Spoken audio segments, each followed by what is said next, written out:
Good morning, everybody. Welcome to the second day of Astronosis 2. It's going to be just as sizzling.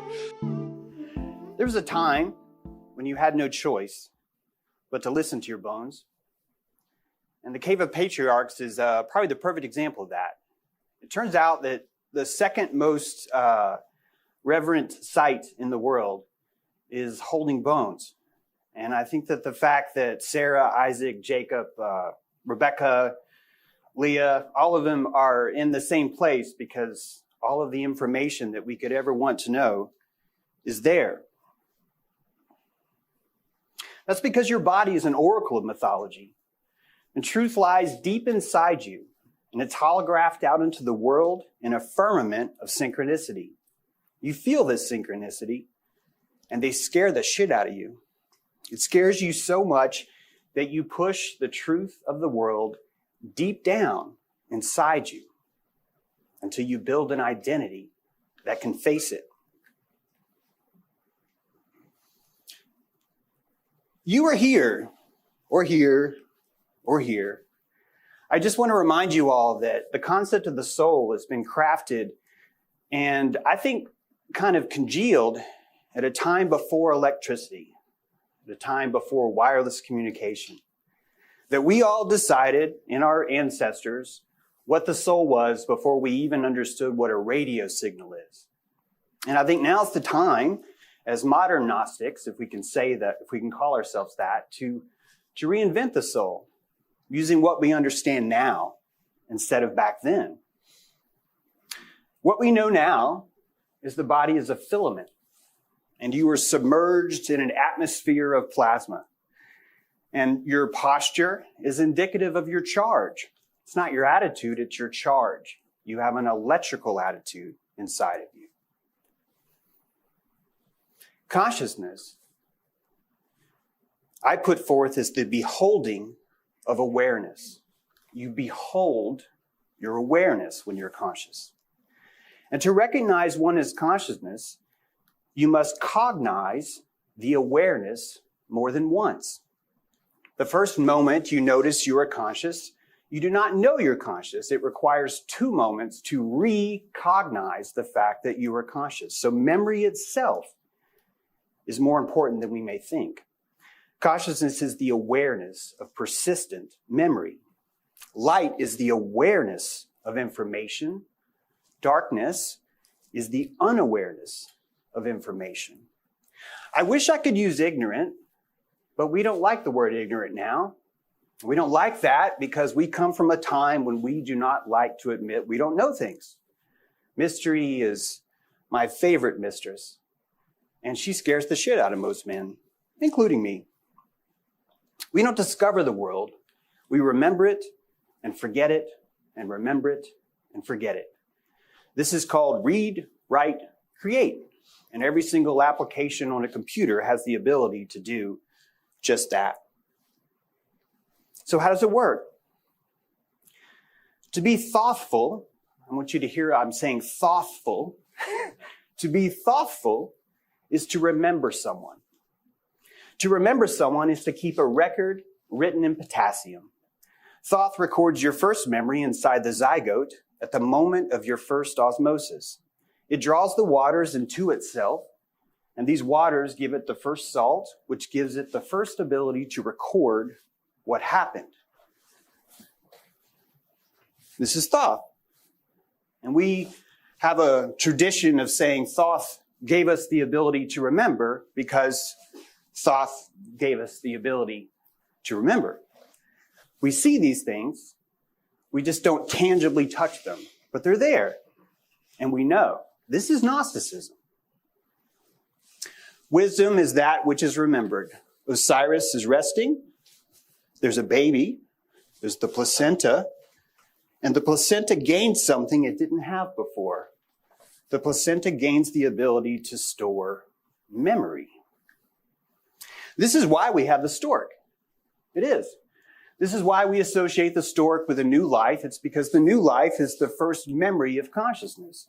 So we announce a new baby with Thoth, but we call it a stork. So what is the soul? I say to you, that the soul is coaxial. I'd like you to imagine that every single connection that you have in the world is going to have two different ports, and you've got a positive and negative, you've got an intake and an outtake, and that you are having a coaxial connection with the sun, with source. I'm not asking you to worship the sun.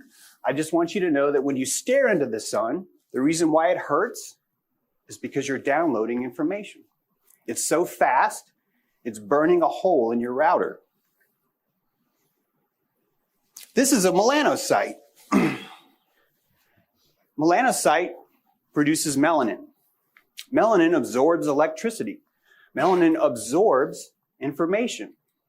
All of you have pigments in your skin to absorb information. I did not say digest. I said absorb. Melanin protects you from information.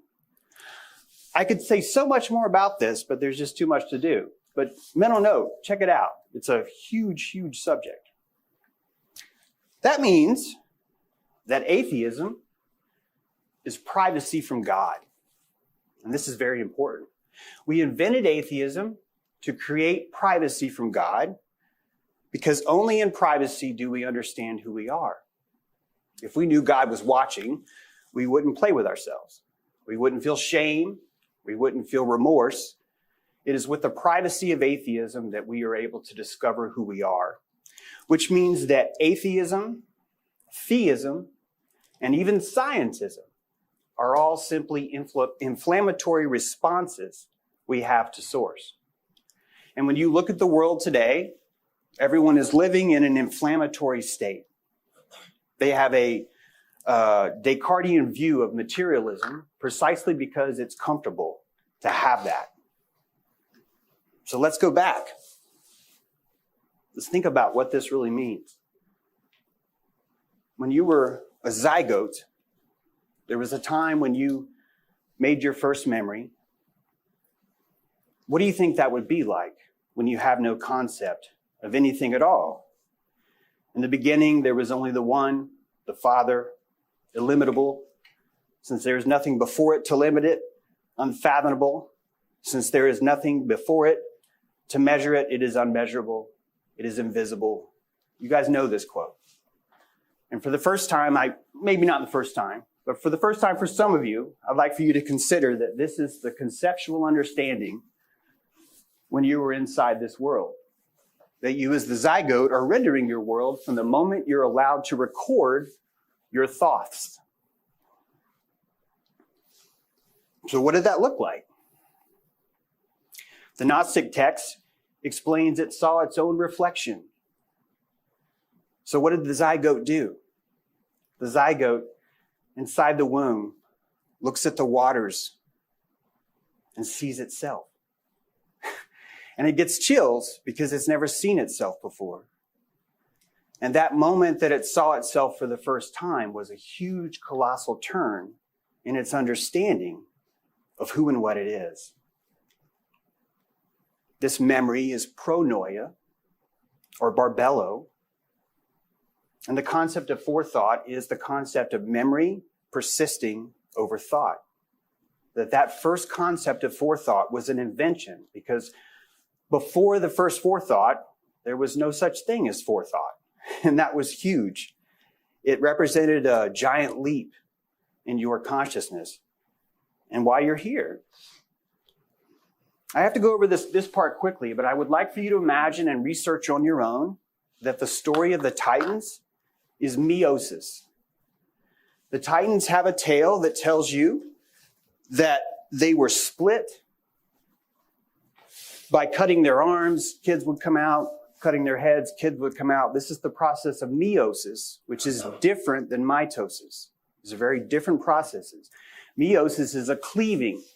It would be taking me and dividing myself into two. I would maintain the same space, but I would be two. Mitosis would be to split, me save my space, and another would form, right? Very different concepts. And if you think about what the Titan story is telling you, it's explaining to you meiosis. And it came long before we knew what meiosis existed. This is what I mean. Zeus is cleaved in the head, And out comes something different. But that difference is who he is. And that's Athena. Every single one of the Titans is a meiotic, I don't even think that's a word, but a meiosis kind of life. Epigenetics, your epigenetics is a Wi-Fi password to your family network. That simply by having the Wi-Fi password, all the information is available to you to download from source, right?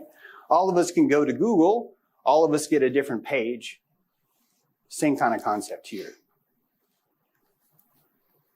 Just as Barbello had asked the one to give her new aeons, the son asked to be given another mind. The father and mother agreed. Mind arose and glorified its father and mother, right? So you can start to understand this process. The Gnostics knew exactly what was happening, and they didn't know it through science. They understood it through intuition. Something about them, their life, had this information, but there was no physical place that they could point to where it came from.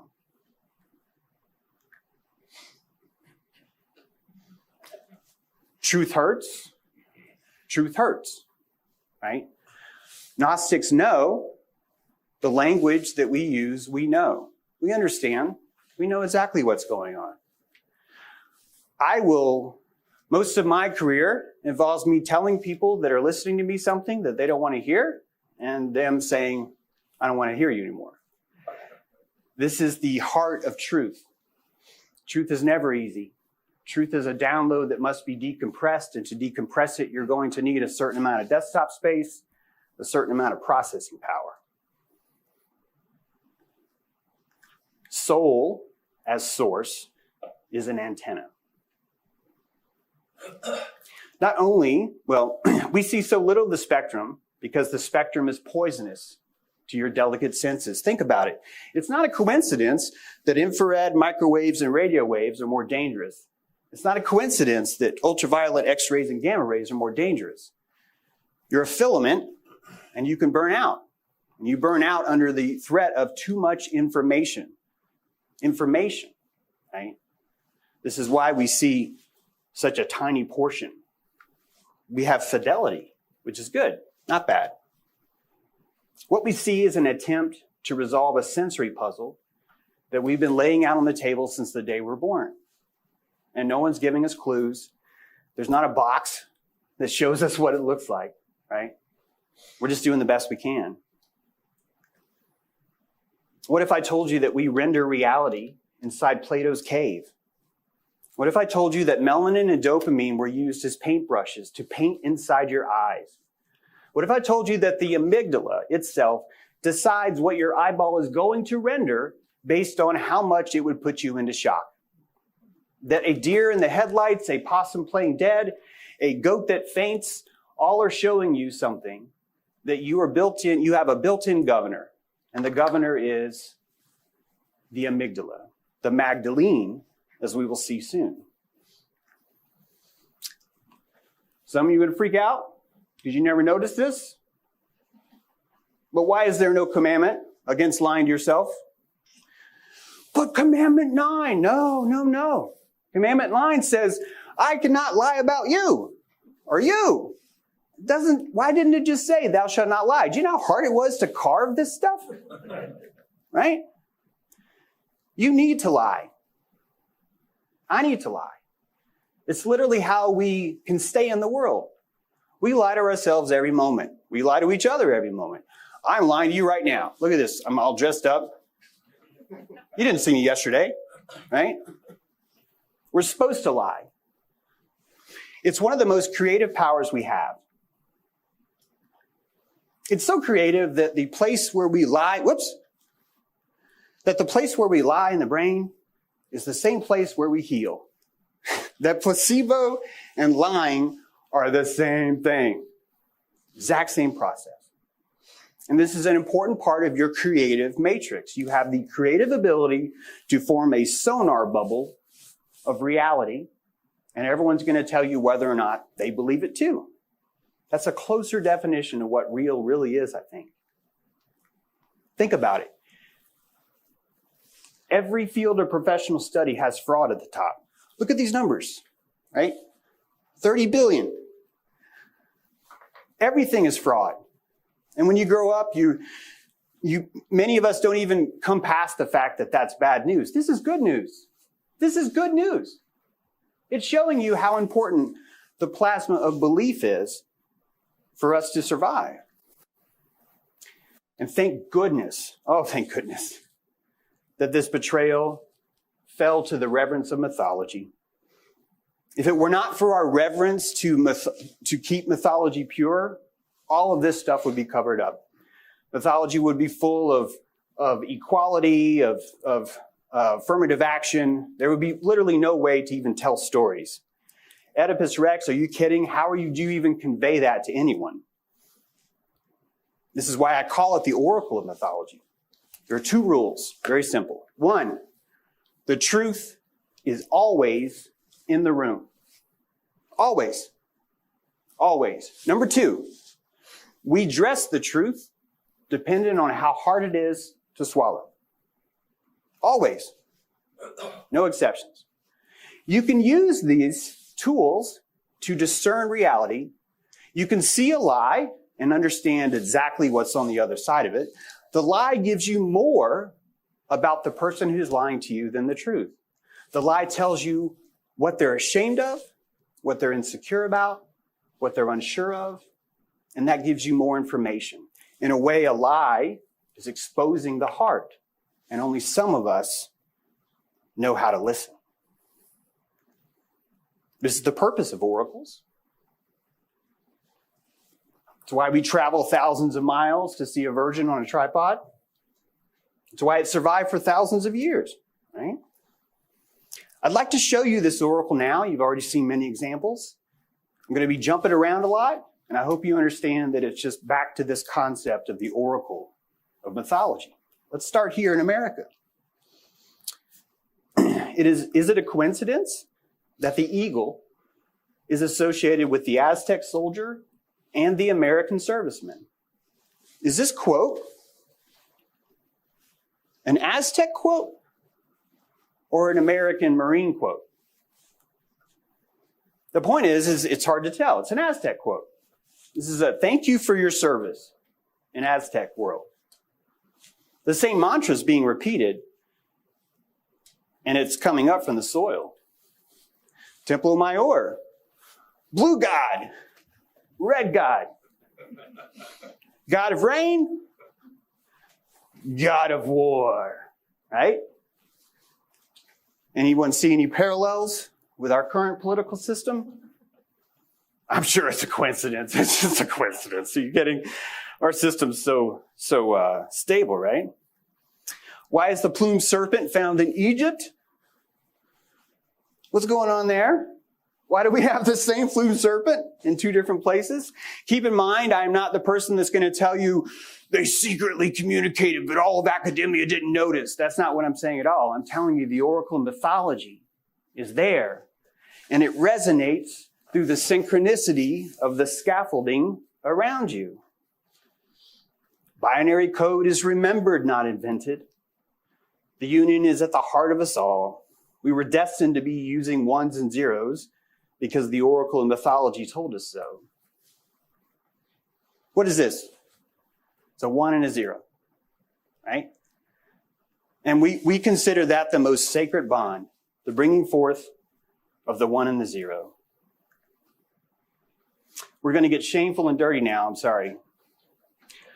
I need you to understand the shame that you may feel by watching this is exactly what I need to convey to you. It's actually part of understanding why we will hide the truth, because it's too shameful to understand. Oaths used to be sworn on the phallus. In the very beginning, all of our belief went into the priapus. And these are just a few of the ripples that are still left. We still have these concepts today. We used to worship stones. You used to go to the Parthenon and watch a girl who had been picking olives all day, squeeze them, put him into a liquid and stroke a giant pole. That was literally the birth of church. And that's the beginning of Priapus. But we don't know that because we're ashamed of it. And that shame is a good thing. This is, I'm probably pronouncing it right, but this is a Belemnite, or this one says Belemnitata, but it's Belemnite. And this is our first fetish. When I say first, someone's going to say I'm wrong, that's fine. But this is one of the earliest versions that we found where we started to fetishize what we considered to be God. And we would see these things in the ocean and go, holy jeez, what's going on? And we started to worship that. Why that? Why was the Egyptian god Men associated with these guys, right? This phallic symbol, which carries over to here, which actually could be an umbilical, but you're going to have to invite me back so I can tell you about that. But that entire system is the Oracle of Mythology. We found opalized segments of these and said, oh, this is even more God than the last one. Look at this thing. And we sprouted. We wanted to give God legs, but we couldn't walk yet. Our consciousness was not strong enough for God to walk. God remained in the sea because you and I didn't have enough plasma to animize him onto the land. All the salt in the ocean allows us to tap into that and keep God in a gestation chamber. And so we did. And so we did. And so we did. And this morning, I worshiped her today at 5 a.m. in her abraxas. The key I want you to understand about abraxas is that we began to grow consciousness enough that we could insert belief into letters. This was a huge move. We could now draw a letter and like stick our plasma inside it. And when you go see that letter, you're like, oh, there's plasma in that letter. And that was a huge move. That was huge. This is why we started with talismans. The earliest church was worn on the wrist. It was a talisman. We didn't have enough plasma to put it in a building. We had to carry it on our person because it needed us as a battery to stay alive. This is the technology of belief. These are more. What happened is a conglomeration. Priapus turned into a cock. Do you see it? Priapus turned into a cock. Why? Because it was less shameful. Who's that guy over there? His name's Bob. He's pretty cool. He worships a Priapus, though. I don't think he's right for our family. Well, John over here, he worships this guy. Right? Can you see the politeness coming through? This is how we lose mythology, because everyone's got to be so polite all the time. And this is the birth of the all-God. And we'll come back to this concept because from this, we went from Abraxas to Geopan to Pan to Capricorn to Baphomet. Just wait on the Baphomet. I'll get there. But this has been a model of coming out of the water. We have a concept of evolution because God evolved. And Yahweh, for the first time, grew little feet. And now Yahweh can walk. And look how short they are. Do you see? It's just, all he could do was shuffle. I am the only God. I am the only one, right?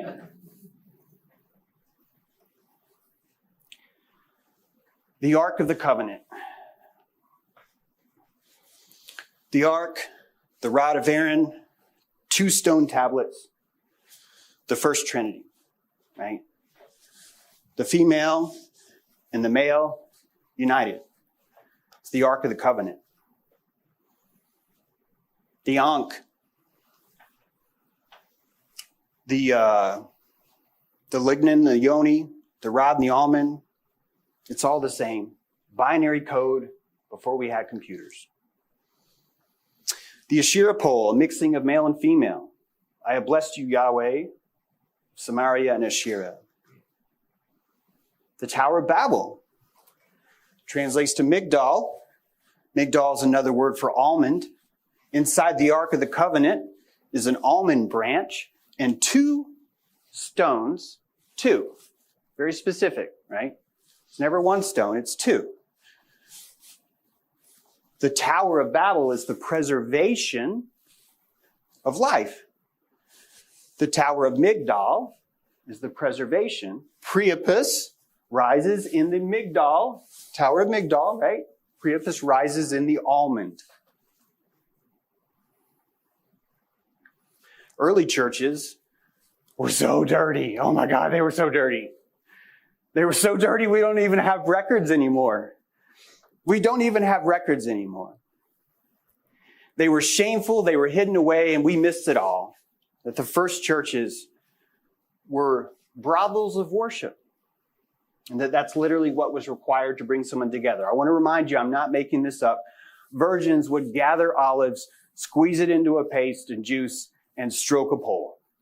And people would come for thousands of miles to go, hey, let's go to the pole. Well, I don't know what they call it. Jeremiah 1:11, moreover, the word of the Lord came unto me, saying, Jeremiah, what seest thou? And I said, I see a rod of an almond tree. Twins, everything in mitosis and meiosis is the twinning of something. And within our cosmology, we have a huge world of twins.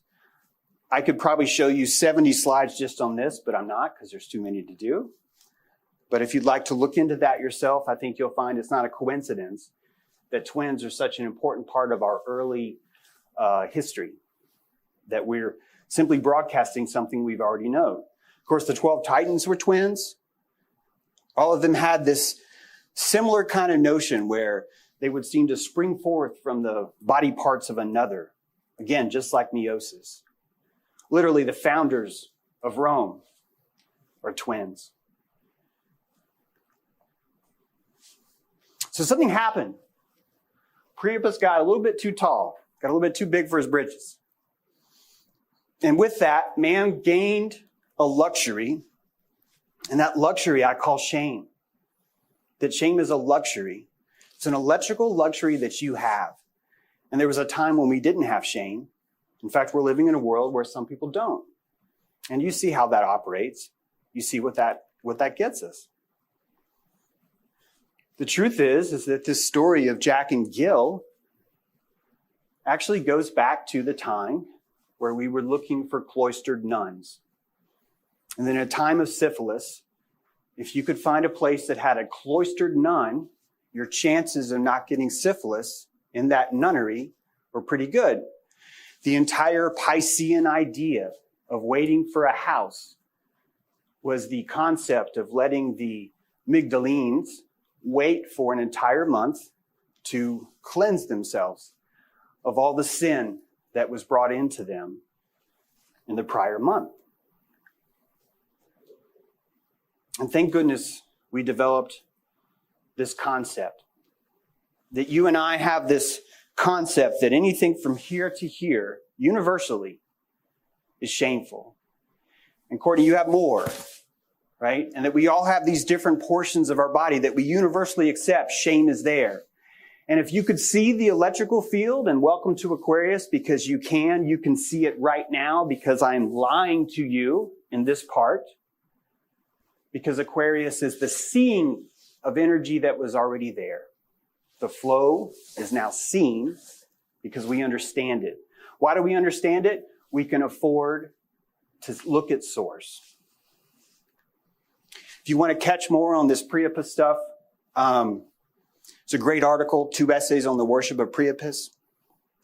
One of which is an interesting anecdote that I can find no trace of. It could be that he made it up, or it could be that academia decided we're not going to mention that anymore. But a cache of 4,000 buried phalluses were once found in Rome. So what happened? How do we get from 4,000 phalluses found in a Roman orgy pit to the Lord is my shepherd, I shall not want? That's a big jump, man. That is a big jump. And why? Because we flipped Priapus. We took shame. Shame rose from Priapus and became the top. It's a beautiful, beautiful transition that we've done. This is why the pulpit is basically the male and female organs combined. This is the Christ-na and the Christ-os. This is why Peter was crucified upside down. His name, Peterpus, right? His name is telling you what happened. That our Oracle of Mythology had to record this somewhere, and Peter fit the bill. And so no matter what actually happened to Peter, what I think the truth is that no matter what actually happened to Peter, we put him in a lane that fits our story, as we do with all archetypes. Every archetype in the world is forced to fit. And Priapus is still falling. Not only have we developed a giant industry for Viagra, but even that industry is falling too. This is the end of Priapus. This is a desperate attempt. We got to keep Priapus up. We got to keep Priapus up. We got to keep Priapus. Oh, fuck it. No. I didn't mean to pun on that one. That was a...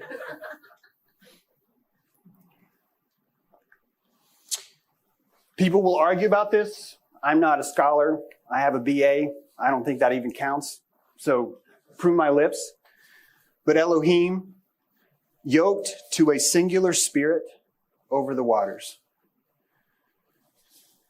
The zygote is a singular spirit over the waters. And there's a reason why Elohim is plural. The zygote is the first cell of a new animal that contains a whole set of genetic material. That there's a point in your life where everything you needed was one, was the monad.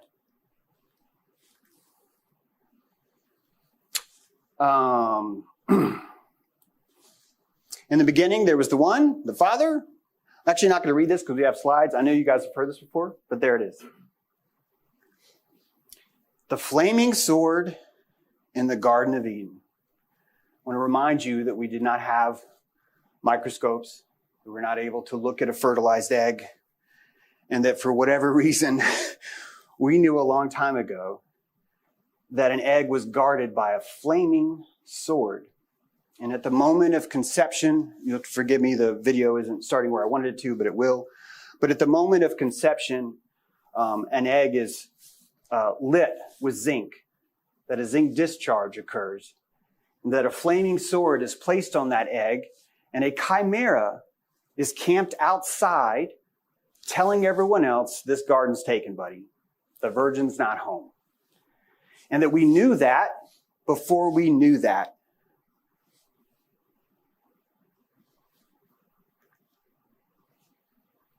The Father gazed into Barbello, and she conceived by him. She gave birth to a spark of light similar to the Father's light. This was the Son, who was also called autogenous, self-generated. Since he was at bottom identical with the Father, he was further called Christ, a name greater than every name.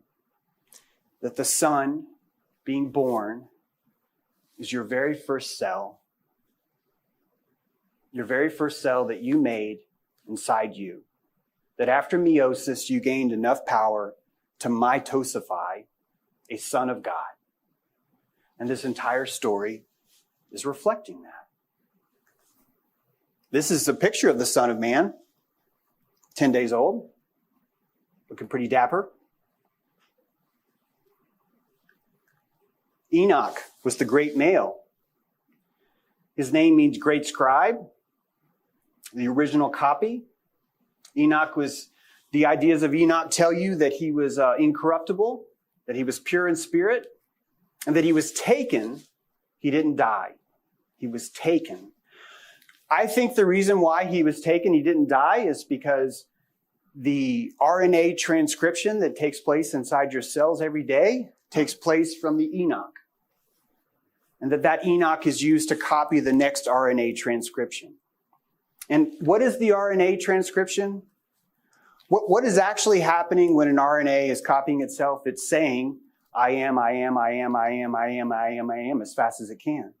That it's being fed through the loop, and it's listening to itself say, I am, and it is scribing who it is, and inserting it into the next one. This is the formation of the Elohim in Genesis. The blastocyst, creates the Titan walls. The Titan builds the city. The Cyclops forges all these great tools. And then he's gone. And we have all these stories of the Cyclops being simpletons. How could you have great power and be a simpleton? It's because you were here when the Elohim was just forming you. The Elohim said, we will create a city wall, and that city wall will give us life.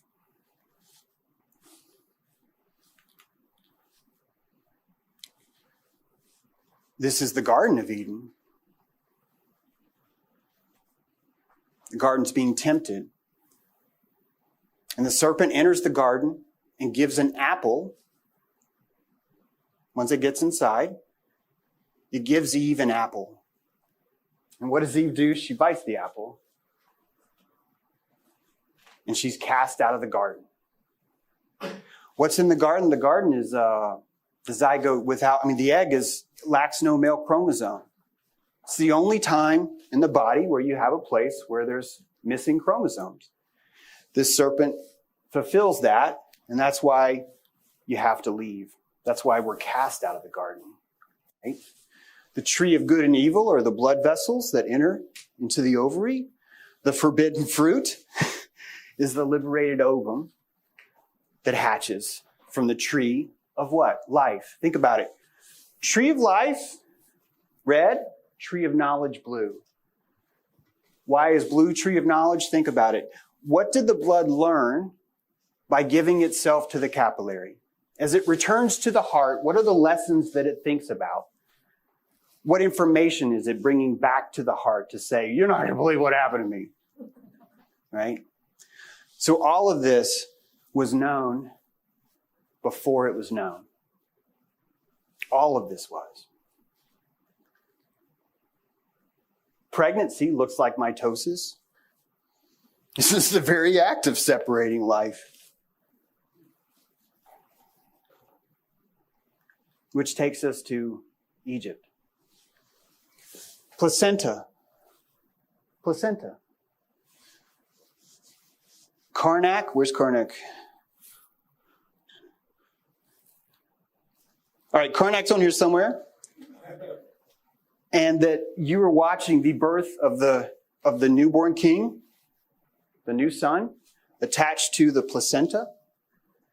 And you're about to see just how far this analogy goes. There's a reason why Egypt has these things. And this is going to sound weird, but you're Gnostic, so I think you can handle it. I would like for you to imagine for a moment that you render your world. I would like for you to imagine that in order for you to install the mythology of placenta, the truth has to be in the room. And the truth has to be in the room that everyone can have a placenta. And that's what Egypt is. We have rendered our placenta in a place we call Egypt. That the world that we think is the world is a rendered mythology that we broadcasted and shared with everyone around us. This is reality. This is why out of Africa, the land of the black, the mystery, this is why there's a white chapel actually up here, the white umbilical cord. There's so many things that tie into this. And I don't even necessarily think that you would have to be conscious of them as you're building these places, if you built them, because I think they were rendered. The Baphomet of Egypt. I have a new book called The Ark of Baphomet. It's going to explain what I'm going to try and cover here much better. How does the Knights Templar, a group in quest for the Grail, end up worshiping a Baphomet? And a lot of that has to do with shame. That when you're living in a world that's so overcome by shame, it becomes necessary to create a secret society. And that inside that secret society, you are sworn to an oath where you can be authentic with each other. And that it required to be authentic with each other, you would have to walk into the room and kiss a stuffed goat's head simply to prove to the other people that you can get past the shame and you can have a real conversation about Gnosticism. All we know of Gnosticism is ridicule. Every single piece of literature that we've read on Gnosticism is basically ridicule. The truth is always in the room. And anytime you find ridicule in history, you're seeing a giant nugget. You've struck gold.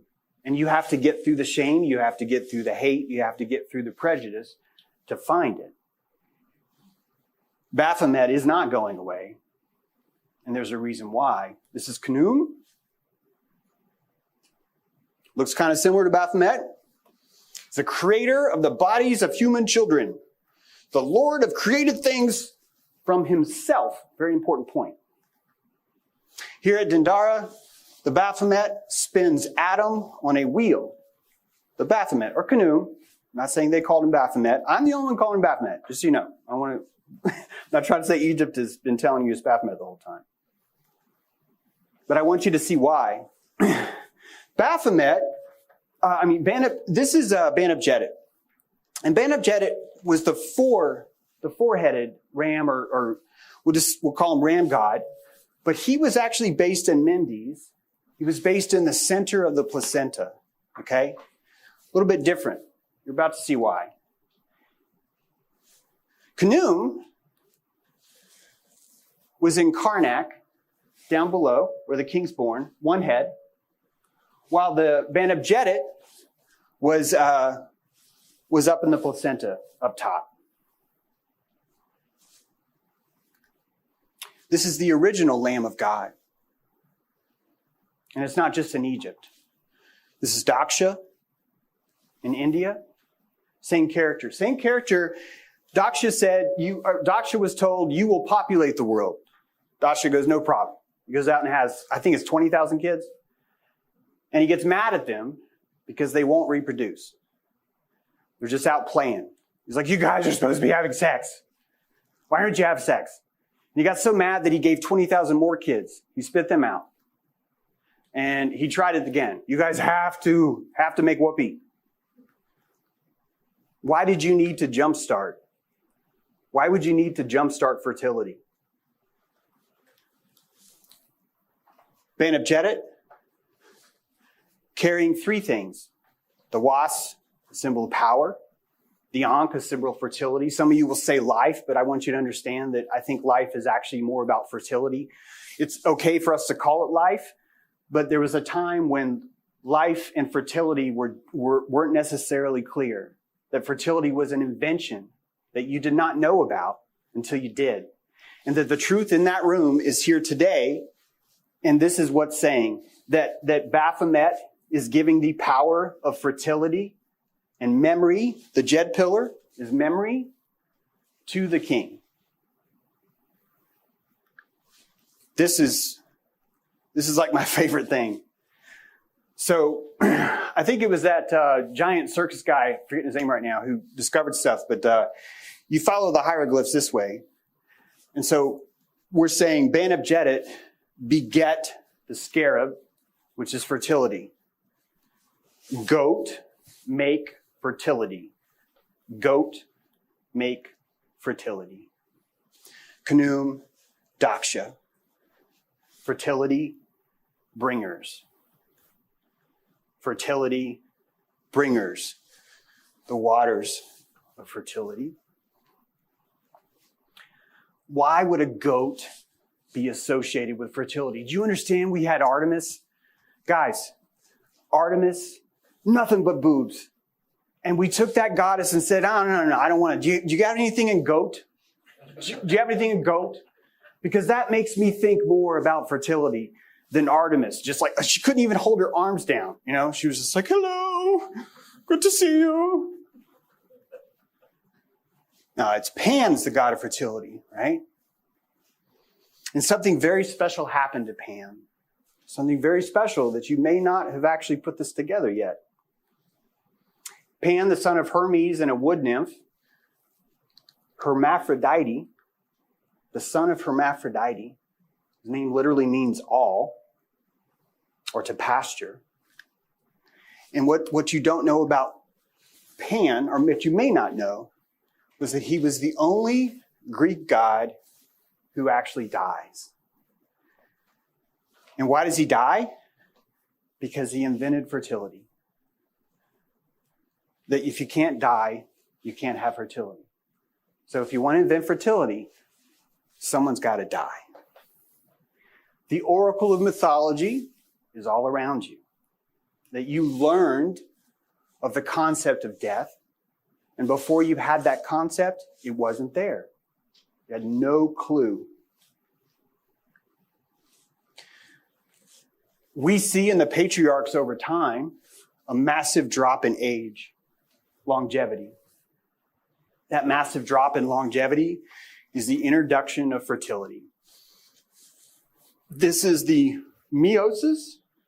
This is the mitosis. The truth is always in the room. Our very first successful genetic transplant from an adult embryo, I believe that's the right way to say it, is Dolly. And it turns out that sheep have this special sort of thing where they're just great for genetics. That there's just something about that bank that does so well to store information. Some of you may not be aware of a concept called chimerism. Every one of you is a chimera. No one's just had the heart to tell you that you are a twin inside of a twin. In fact, only recently have we looked at genetic code and we understand that 50 places down in the middle of one message is a whole new person. And the messages of that person is entwined in them, and that you are the activation of the chimera, a twin of a twin living inside one body. A twin of a twin. How many is that? 4. 4. I know you Gnostics, you know why I said 4, because it's giving you this clue even more. We've understood our nature to have this built-in chimerism. Only now do we get that. And that there is still a creature, this guy's just having a total life, the Rivolus, who can self himself, right? It's called selfing, where he takes himself out to dinner and has a baby.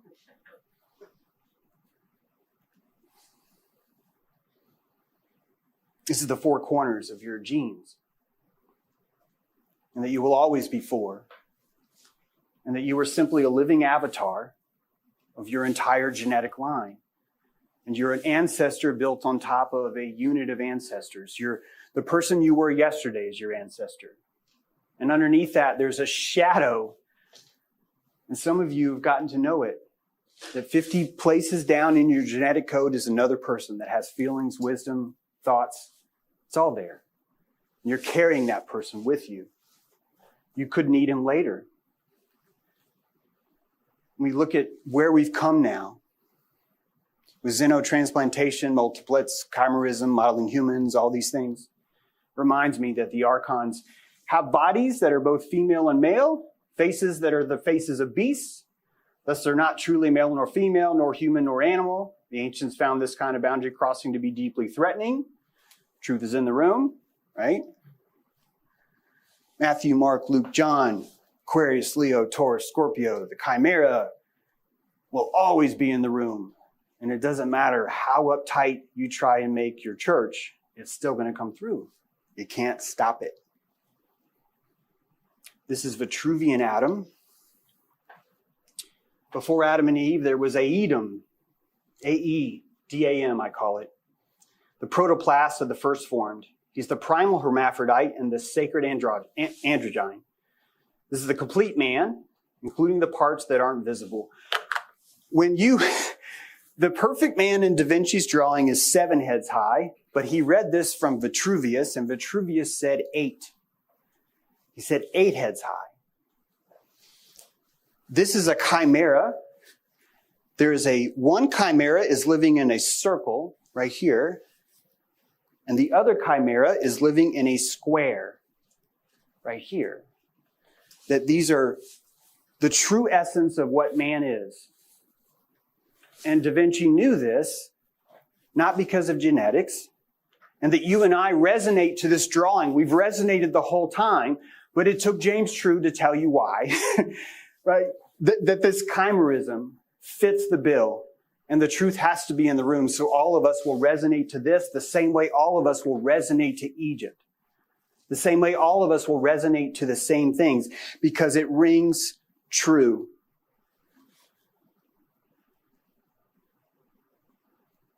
This is unfortunate. There's a layout problem here, but you're missing the eighth. Sorry. I need you to picture that it says testes down here. And I want you to do some math. So if you're a male, you are 7 heads high. Hypothalamus, pituitary, thyroid, right? All of these, and then you stop at testes. And if you're a female, you would change testes for ovaries. So the perfect male, what was Vitruvius saying? The perfect man is the hermaphrodite. The perfect man has both, right? It's like the only room I can say that and people aren't like, oh, where's my pearls? I must clutch them. Thank you for that. Aedum is the sun and the moon united. Apocalypse of Adam, I'm going to skip over that because I want to make sure I get to this other stuff. We've seen this androgyne. We've seen this in a lot of older statues. We might call this Janus. I'm not trying to argue with you, but I think I think we choose Janus because it's like, yeah, that statue you got outside with the girl that's holding her skirt up and she's got a Priapus showing. And they're like, oh, it's just Janus. It's Janus. It just means the end of the year. That's all. And I hope you can see the politeness, right, that we employ, that we have to slowly shame Priapus until it goes away. And please keep in mind, shame is good. Shame is important. Psalm 139:5, you have formed me before and behind. It's a face inside a face. It's a face inside a face is what the Hebrew means. And if you picture the chimera, it's not a face on the back. It's 2 faces facing front. And it could be divided down the line. The Taylor person I showed you, I show her, all of you are chimeras. She's not like special. She's just, what's that word? Demonstrating it. That's not the right word, but she's showing it. And so half of her body is redder than the other. You have that too. Some of you will see cats, dogs that have this too. It's 2 dogs living in one. The side of Adam, that it's actually not rib, it's side. And we're absolutely correct to call it rib, it's fine. But if you start to look at the side, you start to get a little bit closer to what I'm trying to explain to you. That he took one of his sides, not ribs. Adam is not used as a proper name until Genesis 4:1. It's actually referred to as a thing, not a person. And I think the reason why is because he hadn't been divided yet. The truth is always in the room. Eve is referred to as a he. Either the he is in error or it should be she, says one of the famous commentators in here. It's not the only example of that. Eve is a he here. Extra rib. We have a cervical rib. And in people that have larger physiologies, this extra rib is present. We call it a genetic defect, but I think it's just a shadow. It's just a shadow of an older version of who we used to be. And this older version would be 8 heads high. And every single reptile that has this kind of cervical rib has it for one reason. They have a lot more weight to carry above their shoulders. And so the giants lost the cervical rib. And we see remnants of that today. Let me skip that for now, sorry. Let's see here. Here, Rebecca is a young boy. Noah, her tent, oh my gosh, you guys are going to freaking, Genesis 9:21 is such a freaking gold mine. It is such a gold mine. I don't even think I can do it justice right now, but I want you to picture that the entire story of Noah and going into the tent and seeing him naked could have been a hermaphrodite, and that the reason why Ham was trying to fertilize was because he felt that he was cursed. And the reason why he was cursed is because he did not live as long as his father Noah. And so he went to Noah when Noah was drunk, and he knew him. And you could only know Noah if Noah was a hermaphrodite. I'd like for you to picture for the rest of this talk Noah as a Baphomet hermaphrodite. I know it's weird, but I want you to remember the mythology is the truth, not the actual pictured words. It's the mythology that's showing you these things. Here's more examples of this gender mix. Mark Samuels writes a book called The Secret Name of God, just an excellent resource. I encourage you all to check that out if you want to know more about this. Elijah, Elihuya, my God, Eli, he, is she. Atum, Adam, the complete one, describes a primordial, self-created hermaphrodite. What if God had boobs and balls? Sorry, I just had to get that in.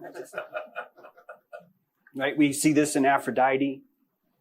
In fact, the horned Venus is a picture of a woman that has a horn. And it's interesting that we chose the symbol of a woman with a horn, not the female-male symbol combined. We purposely said, no, it's a female with a horn. And if you think about where that horn would be, it doesn't say horns. That you can start to see this is the Priapus, the shaming, the covering up, but we still need to keep the truth because the truth is always in the room. Highly recommend this read. I think a lot of James Ballantyne's stuff has probably been disproved by academia. I have to say disproved in quotes because I really think so much of what's happening is that we're just trying to normalize our history and we just can't help it over time. We find ourselves kind of being put into this groove. And I think that's probably happened now, but he has some fascinating looks at the rise of Priapus also, and this idea of this name of God. Elohim's pronouns are they and we. Yahweh's pronouns are that and I, right? I am that which I am. But when you look at Elohim, it's always we or they. And it's showing you this concept of consciousness itself. This gentleman suffered a rough time because he decided to say what I just said. And I just want to take a moment to say it's really great that you guys aren't killing me right now. Thanks a lot. Same for Lancey. Both these guys. This guy was saying Christ was androgynous. Whoa, Pope was not happy about that. This is the gentleman Ballantyne. I recommend you check this out. It's a really, really fascinating a look about God being double-sexed.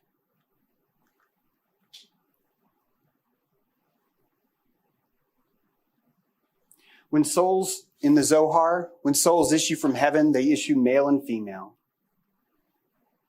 Another one from the Zohar. Just as she is called by the name of the male, so he is called by her name. We rise in the presence of the supernal king, and male unites with female. And my favorite, Yahweh. He, she. When you open the name Yahweh, it's inside out. That on the outside, Yahweh says Yahweh. But when you unfold the doors of the Torah, you're looking at the reversed image of Yahweh, which is the phonetic of he, she. The secret name of God. I don't have to tell you, as Gnostics or fans of Gnosticism, how crucial it was to hide truth in plain sight. And that I would argue to you that the most mystical things that we know are still hidden from us, because quite frankly, you would be killed if you dared to speak it. Here, Adobe is subverting the dominant androgyne.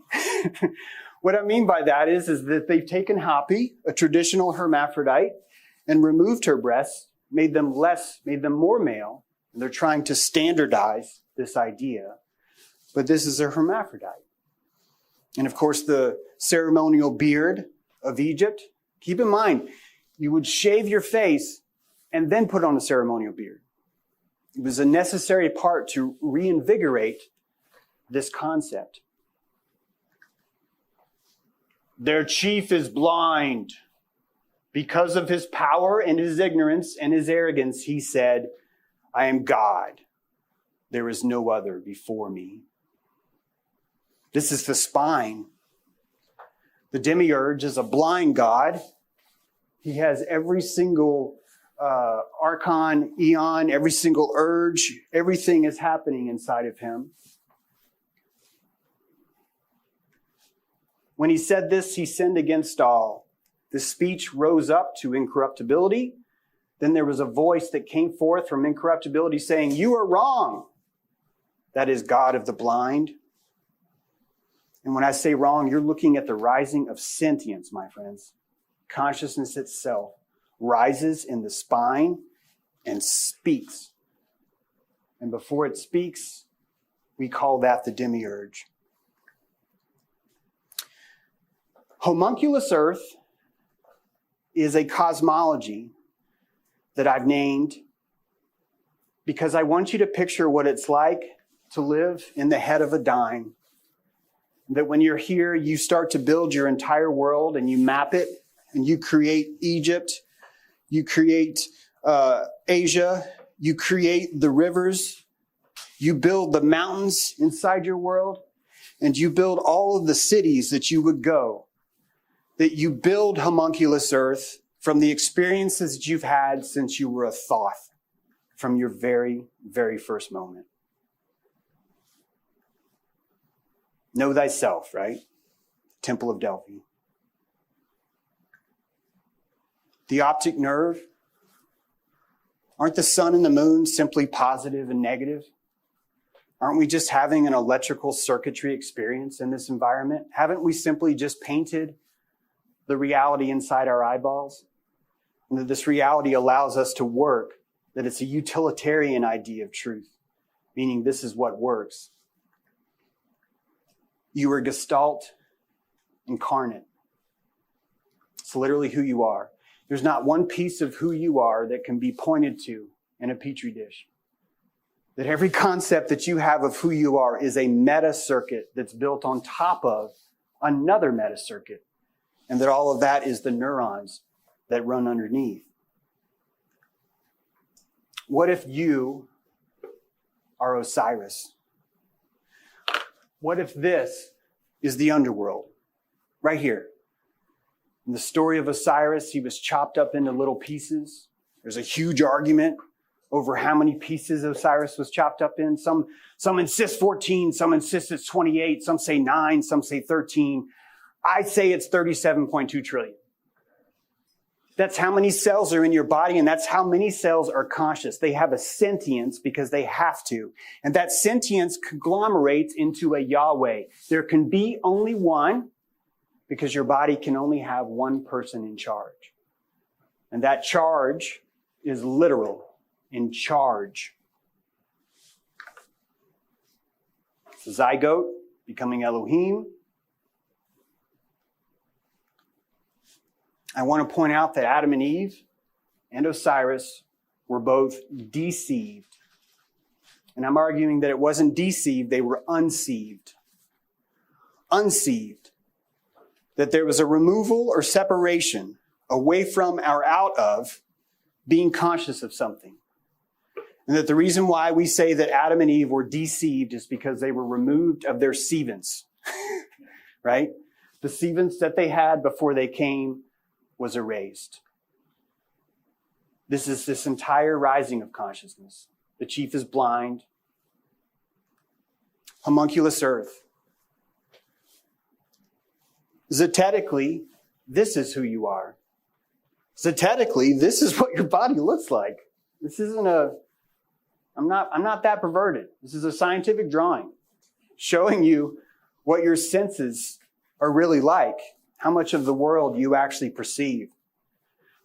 This should tell you alone that our model for the world is built on something quite different.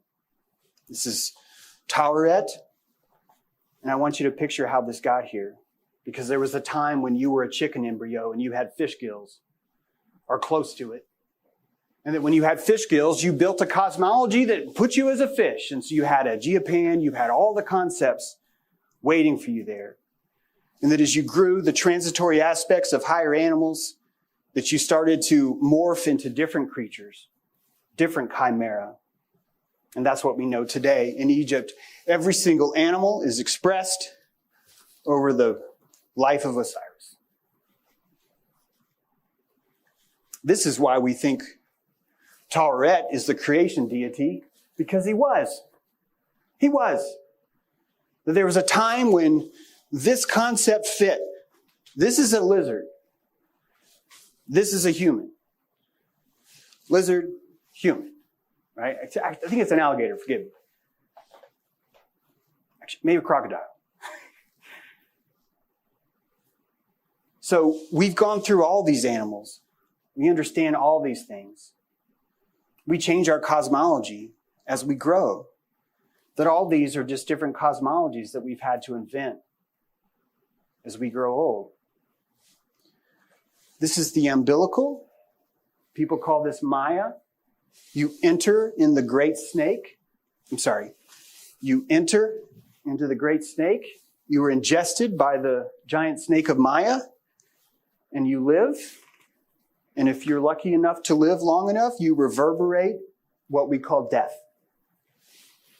The first thing that happens, Barbello, the whore of Babylon, Isis, introduces you to memory, fertility, and Adam and Eve are born. This is not Adam and Eve, this is the actual family in the tomb, but they're the living embodiment of that. The God of Judas explains that God is an essentially a luminous cloud of light who exists in an imperishable realm. Freaking Amazon web server. That's God. The demiurge is your sense of agency. We take for granted how we come to who we are, that there's a battle that's happening every day between your archons to decide who's you. And that personality can switch at any time. Some of you are lucky enough to understand and believe and see that you have multiple personalities. Most of you don't. Most of you think, no, I'm just one guy. I totally got this all under control. There's 4 of you inside your genetic code. They got something to say too, right? No. Move on here to make sure I get all this in. This is the ego. The id, the ego, all these things are building up. They're creating this concept of self and who you are. That the demiurge, what is the demiurge? But the working of people. The working of people. Why are the archons seen so evil? Because they got all these horns. Look at all these horns. We've got a lateral horn, we've got a dorsal horn, we got ventral horn. The horns of the demiurge. Prince of Darkness. 5 lower vertebrae, 12 thoracic vertebrae, right? Holy Spirit, Father of greatness, Prince of Darkness, uniting in one. Remember tall red earth, demon, dragon, eagle, fish, lion. That your cellular body went through all of these modes to be born. I have scientism at the top. This is not an insult.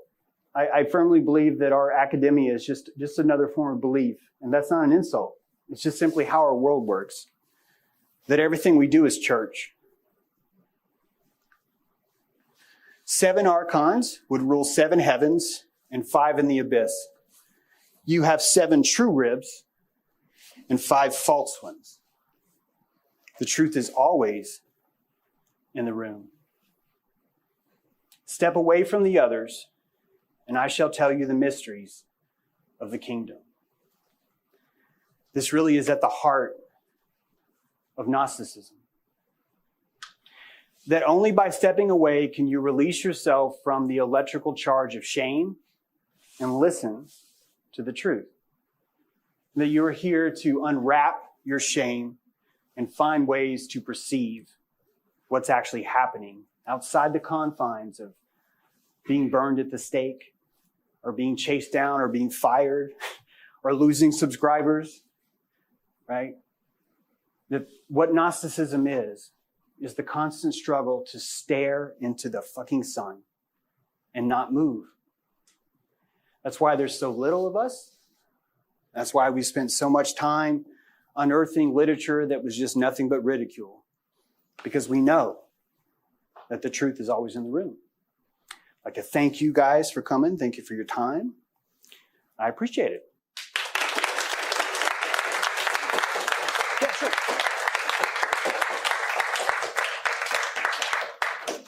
Thank you for that.